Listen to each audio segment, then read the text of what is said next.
Bonsoir. Bonsoir. 4 ans d'absence, vous avez fait quoi? Vous avez pris des vacances? Vous avez bossé un petit peu? On a pris très peu de vacances. En 4 ans, j'irai plus, ça fait en gros 3 ans qu'on a arrêté de tourner. Principalement, on s'est remis à la composition du prochain album qui va sortir en début d'année, là. Et voilà, en gros, ça a été surtout ça.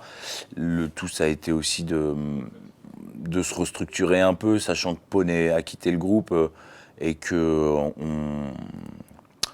on travaille plus avec tous les gens avec qui on travaillait avant. Il fallait prendre le temps pour faire en sorte que les choses reprennent de la bonne manière. Comment on se réinvente quand on fait de l'électro? Comment on se réinvente je sais pas, je pense que c'est peut-être plus facile de se réinventer en faisant de l'électro ou du hip-hop parce que c'est des mouvements qui sont encore en perpétuelle évolution.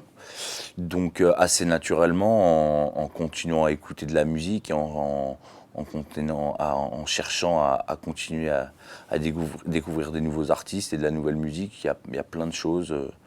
Il se passe énormément de choses, donc c'est un peu comme ça, quoi, en essayant de rester moderne. Vos influences?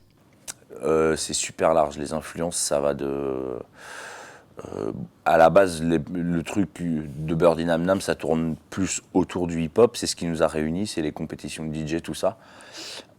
Mais en parallèle, on a tous écouté énormément de musique, que ça commence par le rap, la funk, le reggae, dancehall, ensuite la musique électronique, sous toutes ses formes, la techno, la house, la drum and bass à l'époque, la jungle, plein de trucs, du hardcore punk, du rap français, un peu de jazz, de la new wave. Je sais pas, ça va dans tous les sens en fait. Un artiste, s'il y en avait un? Serge Gainsbourg.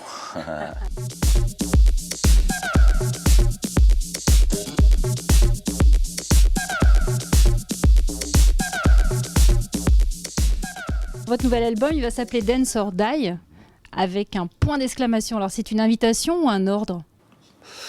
C'est chacun prend comme il l'entend. Il y a des gens qui détestent être dirigés, donc on va les inviter. Et il y en a d'autres qui préfèrent la direction, donc on va être un peu plus ferme avec eux. Mais c'est juste Dance or Die, ça veut dire en gros,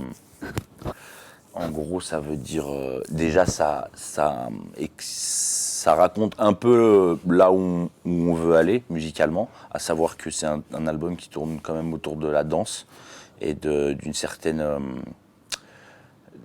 certain rapport physique à la musique et moins intellectuel, moins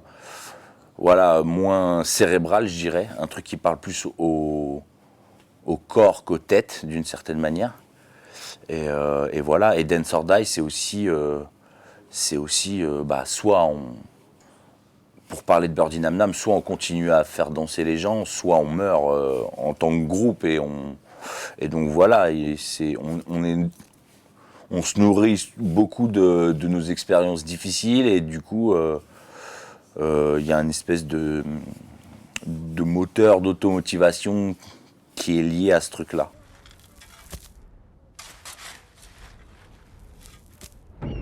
Cet été, on a vu un teaser en forme de Breaking Bad, un clip qui décrit les errances d'un serial killer.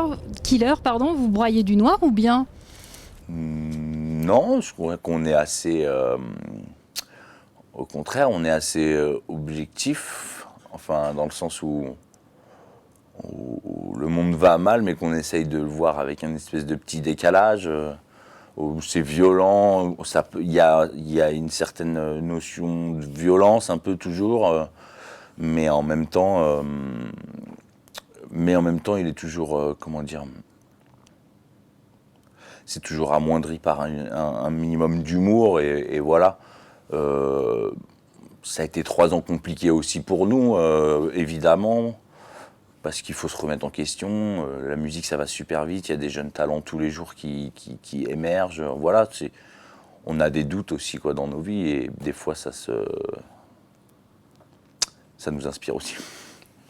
J'ai lu que vous vouliez distribuer votre musique librement et gratuitement. Écoute, jusque-là, c'est ce qu'on fait. Sur les premiers morceaux, ils sont disponibles gratuitement sur le net. Et donc, du coup, pour l'instant, on avance comme ça et on voit où ça nous mènera. Un pied de nez au capitalisme ? Non, pas du tout. Non, on n'est pas là-dedans. Évidemment, il y a des choses à changer avec ce système. Seulement, moi, j'ai 32 ans et j'ai grandi dans une cité. Et donc, ouais, j'ai envie de gagner de l'argent. Et dans ce monde, tout nous pousse à avoir envie de gagner de l'argent. C'est le seul rêve qui nous reste, c'est de vivre confortablement. Donc évidemment, je rêverais d'un monde où tout est plus humain, mais en même temps, on a quand même conscience que plus que jamais, j'ai l'impression, en tout cas c'est mon point de vue, que les humains restent des animaux et le capitalisme, ça montre que c'est une espèce de dictature, une nouvelle forme de dictature. On est obligé de consommer, on est obligé d'appartenir à ce monde via ce truc-là. C'est un peu comme ça qu'on. Mais après, on fait pas de politique au premier degré.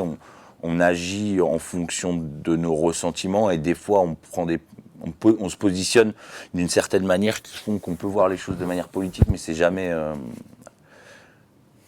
frontal, quoi. Je sais pas si j'ai répondu à ta question. Si, complètement. Alors c'est ma dernière. Ce soir, vous êtes en compétition avec Daniel Guichard qui joue au Zénith d'Auvergne. Ça t'inspire un commentaire ? Ça m'inspire un commentaire. On va manquer toutes les belles filles de 40 à 70 ans déjà. Ça, c'est un problème minime, mais c'en est un quand même. Parce qu'on a un vieux dans l'équipe aussi.